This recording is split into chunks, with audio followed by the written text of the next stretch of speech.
Iran has launched missile strikes on three different countries: Iraq, Syria, and Pakistan. Now, these actions come as proxy militant groups supported by Iran continue to target US and Western interests while engaging in conflict with Israel, raising concerns about a potential broader conflict in the Middle East and beyond. So, why did Iran conduct strikes on Pakistan, Iraq, and Syria?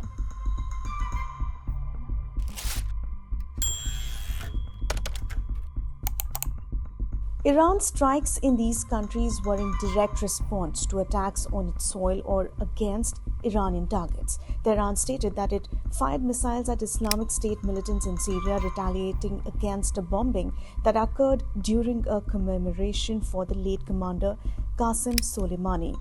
Soleimani was the principal architect of Iran's network of proxy paramilitaries in the Arab world.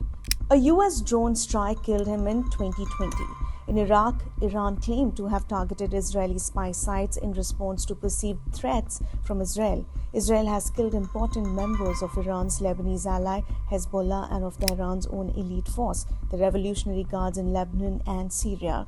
Additionally, Iranian forces destroyed two bases of the Baluchi militant group Jaish-e-al-Adl in Pakistan, responding to a December attack that killed Iranian security forces. Where are Iran and its proxies involved? Under the leadership of Qasem Soleimani, Iran fostered a network of proxy forces in multiple Arab countries, denying direct control over their actions. Iran supports groups in the Gaza Strip, Iraq, Syria, Lebanon, and Yemen. Notable involvement includes backing Palestinian groups like Hamas and Islamic Jihad in Gaza, supporting Shiite militants in Iraq through the Popular Mobilization Forces, and aiding the Houthi group in Yemen.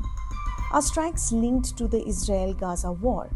Yes, the Iran-backed Axis of Resistance claims its actions since October 7th are in response to Israel's bombardment and invasion of Gaza.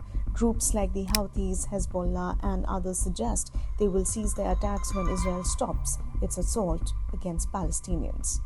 Are their goals all the same? While Iran and its proxies share the goal of halting Israel's bombardment of Gaza and driving US troops out of the region, each group also pursues its own local interests. Hezbollah aims to maintain its power in Lebanon, the Houthis seek control in Yemen, and the PMF in Iraq has economic interests. So what is going on at home in Iran? Iran faced nationwide protests in 2022 and 2023, leading to a government crackdown. The country continues to suppress dissent, and recent attacks like the one at Soleimani's commemoration claimed by Islamic State have raised concerns about domestic security.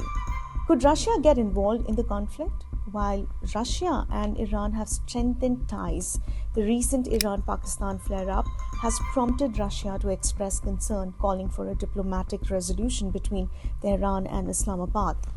Now, could the situation escalate further? There is a general consensus among officials and analysts that Iran aims to avoid direct military confrontation but is willing to use proxies to keep adversaries occupied. The greatest risk of escalation lies in miscalculated attacks by either side, such as the killing of US troops.